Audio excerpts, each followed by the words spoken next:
What happened, I came home one night from work spraying for cockroaches. And long story short, I turned on the Discovery Channel. I saw some guys going through Navy SEAL training. And they were going through Hell Week and they were getting their ass just beat. You know, in and out of the water, guys ringing the bell. They were just suffering. And I was weighing like 297 pounds. And I had to make a change in my life.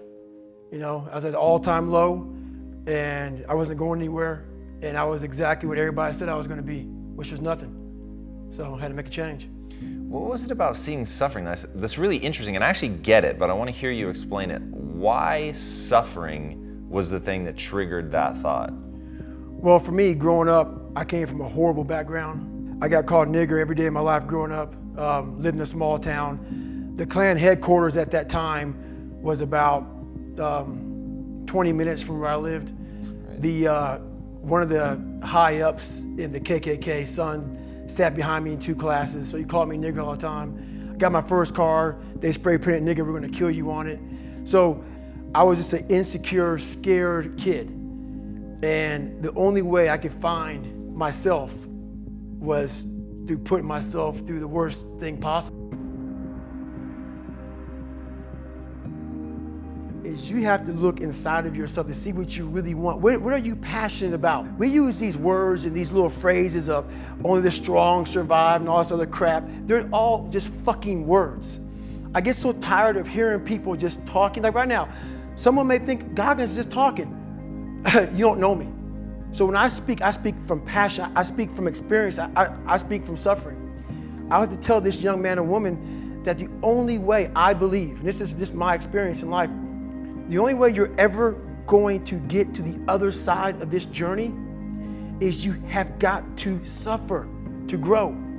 To grow, you must suffer. And some people will get it and some people won't. But they have to see what their journey is to start their journey. Several people live to be 100 years old and they have great lives and they have great kids. Their kids go to college and all sorts of stuff. But somewhere in their life, there was a point where they had a decision to make. They can go left or right on this path. Left was the easy route. Right was the hard route. A lot of people take the easy route. And they had a good life that way, but the better life was going to the right side.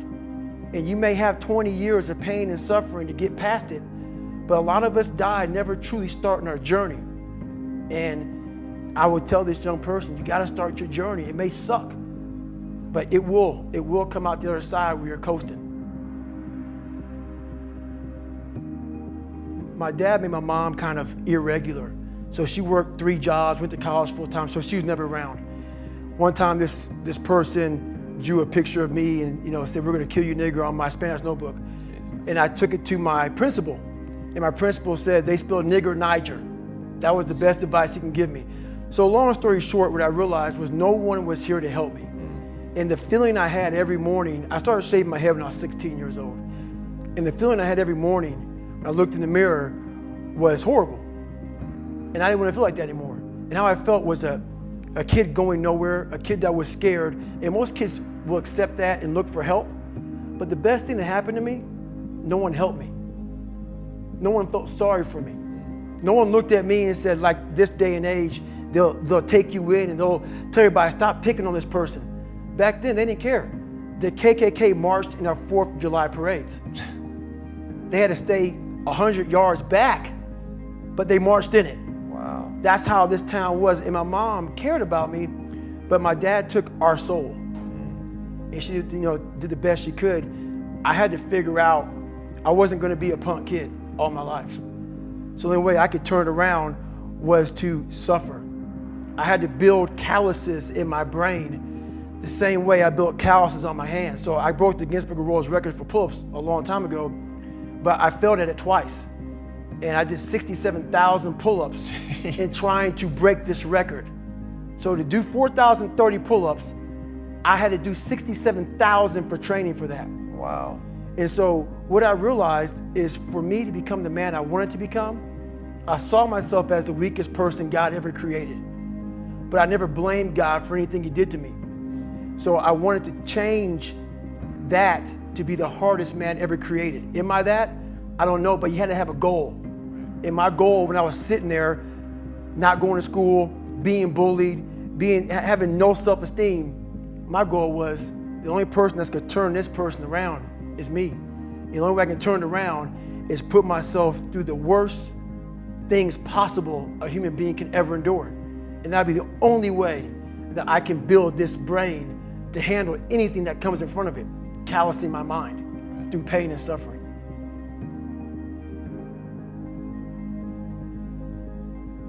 So what I meant by that is like every day we're seeing who we are as people. When I was growing up, I lied for people to accept me because I didn't accept myself.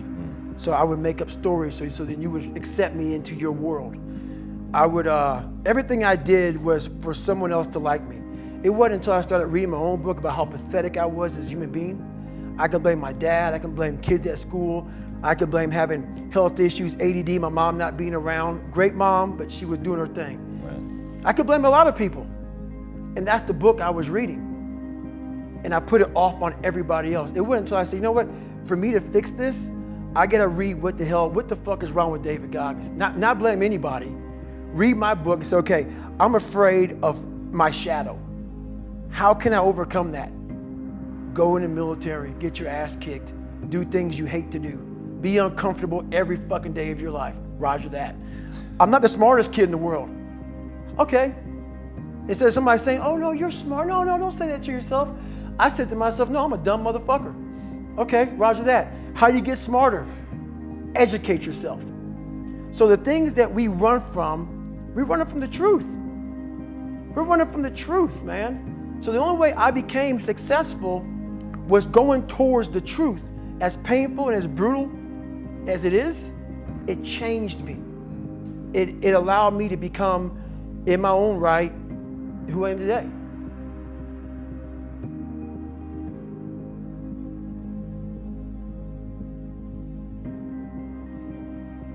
Why? How will you learn from me? People take so much offense to me. You will never learn from people if we always tap dance around the truth. Oh God, I love that.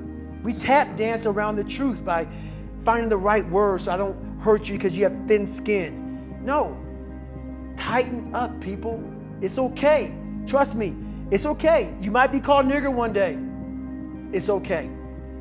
You might be called some Jewish word or some faggot or gay word. It's okay. Let them call you that. What are you going to do now? They don't own your life. How are you going to control that now?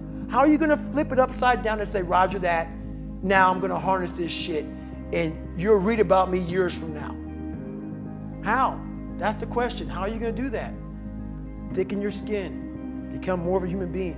Don't be afraid of the reflection in the mirror because that's all you can be afraid of. Once you overcome the reflection in the mirror, you've done it.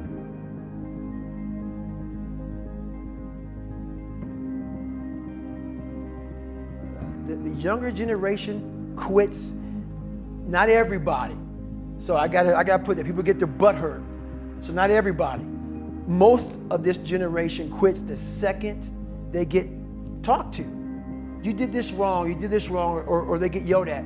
It's so easy to be great nowadays because most people are weak. This is a softened generation. So if you have any mental toughness, any ability, if you have any fraction of self-discipline, the ability to not want to do it but still do it. People have a hard thing to understand. I hate to run. And what makes me so crazy, it doesn't anymore, is people go, well, why do you run if you hate it? What are you talking about? I don't want to take showers and eat either. I hate that too. That's life, man. It wasn't until I changed that mentality that I became somebody. I hated going to school, so guess what? I was dumb as shit.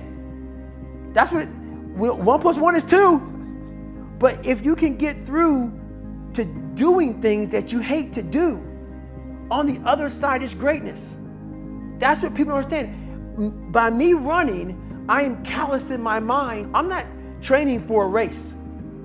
I'm training for life. I'm training for the time when I get that 2 o'clock in the morning call that my mom is dead or something happens tragic in life. I don't fall apart. I'm training my mind and my body and my spirit so it's all one, so I can handle what life is going to throw at me.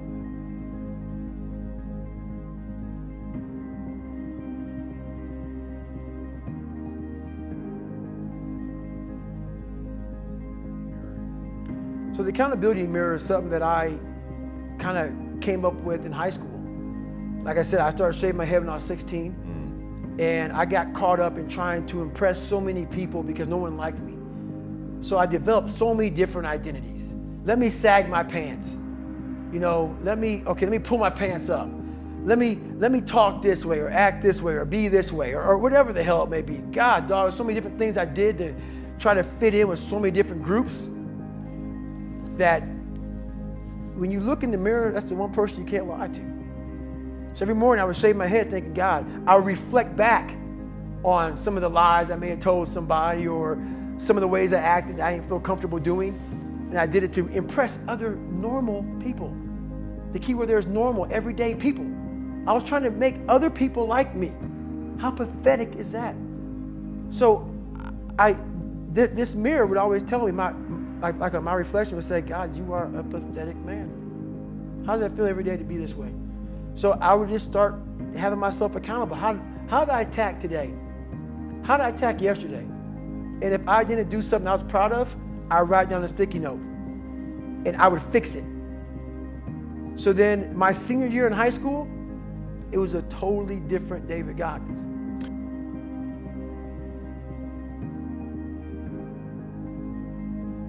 Bunch of knowledge. So hopefully I can help people that believe that they're much less than what they truly are. Help them find greatness in themselves. And greatness isn't running 200 miles at a time or doing 4,000 pull-ups or being a SEAL. Greatness is whatever the hell you dreamed of in your own mind. You gotta first see it. You gotta first create this vision in your mind. And then that's when I come into play. Once you create this vision in your mind, it's how am I gonna get there now? And that's when I come into play. But first you gotta create your own vision. And then it's not external. It's the vision created is inside of you. So until you create that, I'm nobody to you.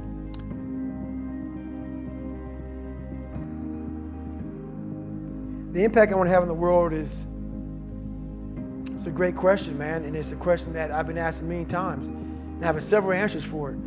But the biggest one is we are all great.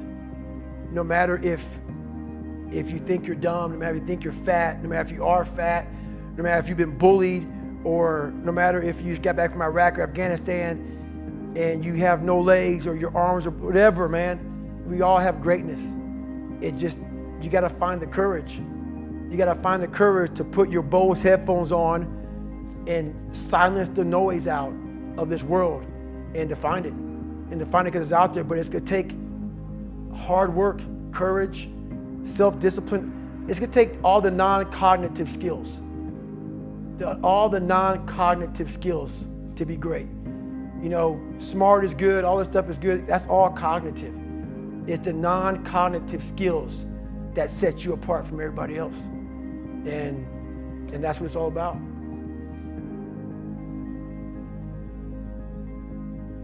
You know, no matter what avenue I choose, I want to be the very best.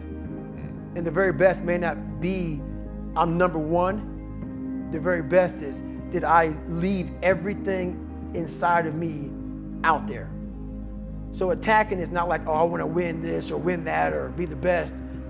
The best is I'm running against myself in everything I do, and that's what I attack. I attack myself.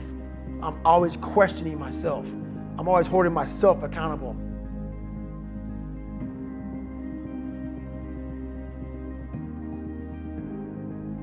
So what brings me joy and happiness is knowing how beautiful the mind is.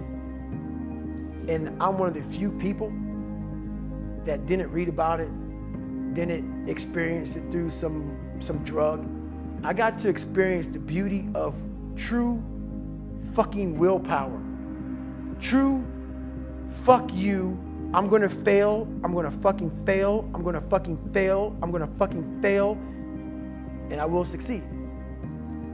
Just me talking about that gives me a feeling I know what I did. And I don't need to travel somewhere or to have this or have that. I have it all here in my mind. The beauty is remembering this young, dumb, what people call nigger, is now where I'm at today. And that is, when you finally get to that point, for me, it's forever lasting peace. I could die right now on this show and I'll be happy, man. So that's my happiness, is my reflection on the suffering of my journey, knowing I never quit, nor was I guided by anybody on this earth. I was guided by something much more powerful, and I listened, and I chose the path of most resistance. Talent not required.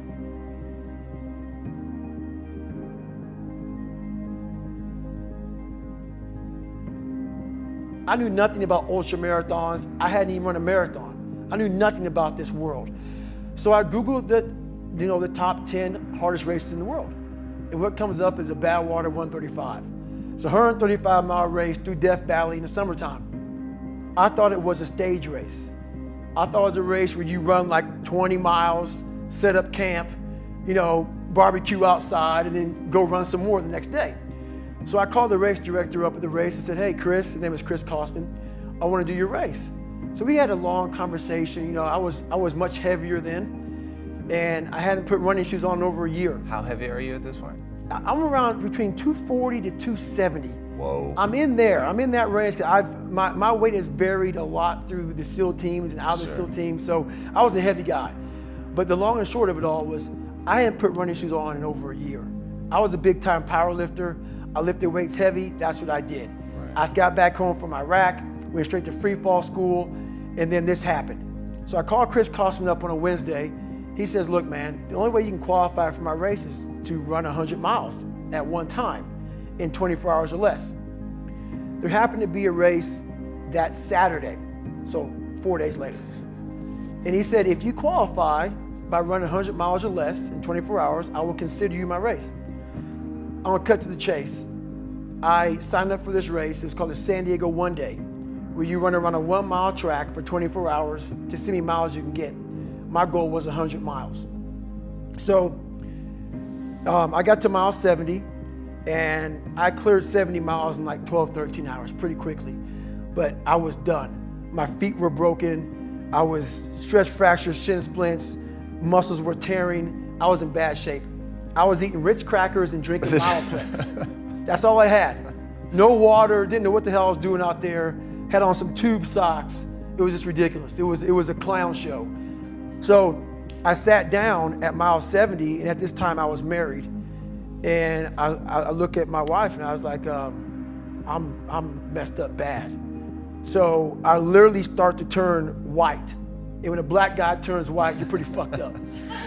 So here I am, I'm all fucked up in this chair. I'm at mile 70, they got 30 fucking miles to go. I'm jacked up. I gotta go to the bathroom, and the bathroom's like 20 feet from me. It's a porta potty. I can't get out of the fucking chair. So I'm peeing blood down my leg. Whoa. Pooping up my fucking pack. And I got 30 miles to go. And I can't stand up because my blood pressure's all messed up. I've been in 3 hell weeks, Ranger School, overcome so many obstacles in my life. This last 30 miles of this race is when I realized a human being is not so human anymore. We have the ability to go in such a space if you're willing to suffer, and I mean suffer. Your brain and your body, once connected together, can do anything. And this 30 miles was the life-changing moment. I was out of it. I was in the worst pain in my entire life. I was, to me, on the brink of death. And I was able to chunk this 30 damn miles into small pieces. I was so driven, and I'm not gonna say motivated, because motivation's crap. Motivation comes and goes. When you're driven, whatever's in front of you will get destroyed. So I sat in this chair, and I was so driven to succeed in this race. And at this time, everybody goes, "Were you thinking about the guys that died?" And I'm not gonna lie to you, I wasn't. This became a personal thing. This became me against this race, me against the kids that called me nigger, me against me. It just became something that I took so violently personal. And I broke this thing down into small pieces. I said, okay, I gotta get nutrition. I gotta be able to stand up before I can get off this curb and get off this chair and be able to go 30 miles. So I went through all these small steps and I was able to stand up. And then from standing up, I was literally walking around with my wife at the time, and she goes, "You're not gonna make the time." She goes, "You're walking like 30-some minute miles." I got to mile 81, and the second she said that I'm not gonna make the time, I ran the last 19 miles nonstop. And I can show you right now when we get done with this. Matter of fact, I'm gonna show you right now. This was years ago, and I had to put compression tape on my ankle. And so this was years ago. I had literally the size of $50. I had to get compression tape, and I taped up my ankles and I taped up my feet. And that's how I got through that race. Was it like a hematoma? I mean, what what happened was, like my shins hurt so bad from having stress fractures that the only way I could continue on was I taped it so I wasn't doing the flexor motion that activates your shins. So I taped my ankles and my shins up, and I got that from, because in my third hell week, they weren't gonna let me go back through train anymore. Right. So I literally went through all of BUDS, my last SEAL training, with stress fractures and shin splints. And how I did it was I would tape my ankles all the way up to my calf every morning. So for the first hour, the pain was excruciating. But what would happen is my feet would go numb. And I did that every single day for 6 months. Whoa. And that's how I got through my third hell week, because I was so broken from the first two that the commander said, "Hey, the CEO said this is your last time we're sending you through." So that's how I got the idea to do that. So with the right, and people may listen to this and say, this guy is sadistic, he's crazy, no, if you know how I came up, you realize I was just a scared kid that found drive and passion to be something much better than what he thought he was. That's all it is.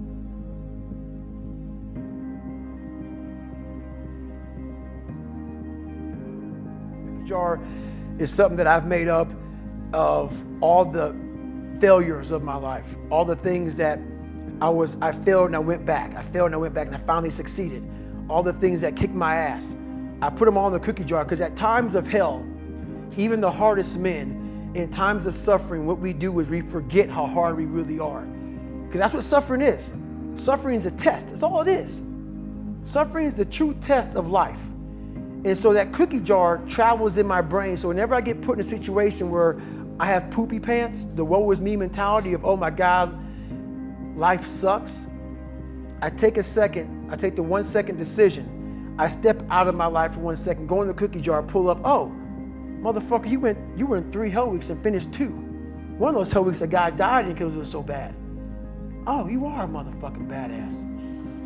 You are. I put it back in the cookie jar, and I remember who the fuck I really am. I'm not the kid that was called nigga. I'm not the scared kid. This is who I am. It's a reminder of who you truly are at the core of yourself. But what I was saying to myself the whole time on that track, and this is what I say to myself: self-talk and visualization are the 2 keys to my success. I believed for that last 19 miles, I was indestructible, because I took myself in that chair, crapping up my back, peeing blood down my leg, shin splints, stress fractures. I use all that for motivation versus negativity. I use it for motivation. I said to myself, who on this fucking earth would still be going right now? You are. You are. You gotta be the hardest motherfucker on the planet. Is it true? I don't give a fuck. At that time, it got me to the finish line of that fucking race. I believed it. I believe it today. I believed it enough to where my body said, he's not gonna stop. And I took all the negative things. I need to go to the hospital, this and that. And I used it all. Who the hell could even get out of that chair? You did. Who the hell would even think about taping stress fractures up? You did. All those things I used for motivation.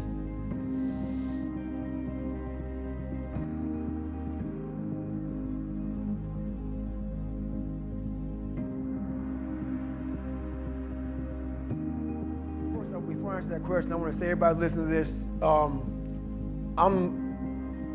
the happiest man on the planet Earth. So people may take this as so many people do. We live in a very weakened society. So when they hear a throwback guy like me from back in the ancient days of Garanimals, they often think this guy is just whatever. So if you think that I'm some unhappy guy, you're wrong. Having lived the life I've lived and seeing the other side, not being afraid to attack what was in front of me, has made me happy.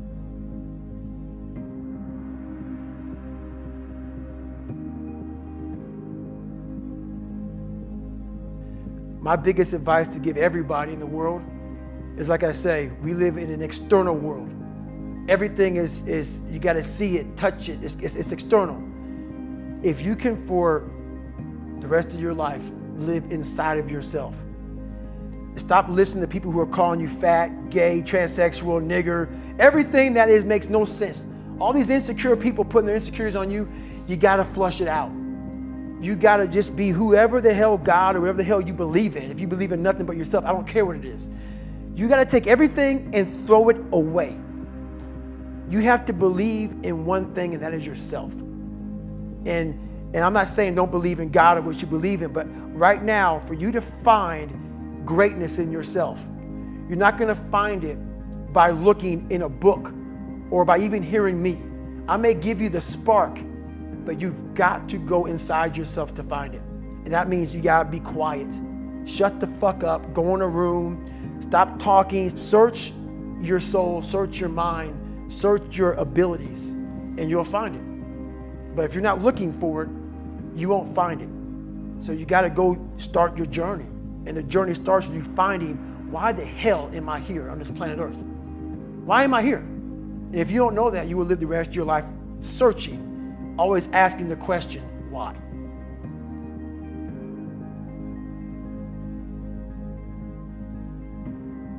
You can't be a coward. Because you know what? And this is how I look at everything I do now in life, and this sums it up. I hated jumping out of airplanes. I hated shooting guns. I hated the job as a Navy SEAL. But I did it because I wanted to change myself. Everything I do, I'm not really comfortable doing. But if you choose to go that route, to go be a Navy SEAL, you might as well go be the hardest motherfucker in the world. Because if you're choosing to do something, you have two routes. You can go there and be a little weak person and get through barely, and that's your reputation.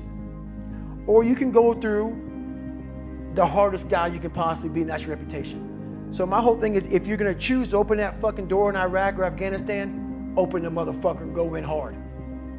Because they're gonna remember you by slowly opening it and peeking in. So if you're gonna open it, and you made the mind to open it, don't crack it open. Open the fucking door, go in. That's with life. If you're choosing to do something, attack it. Because they're gonna remember you as not attacking it. So I want to be remembered. You can hate me, but there's one thing you can't say about me. I didn't attack it. So that's the mentality to have. If you're gonna do something, you might as well attack it, because you can do it anyway.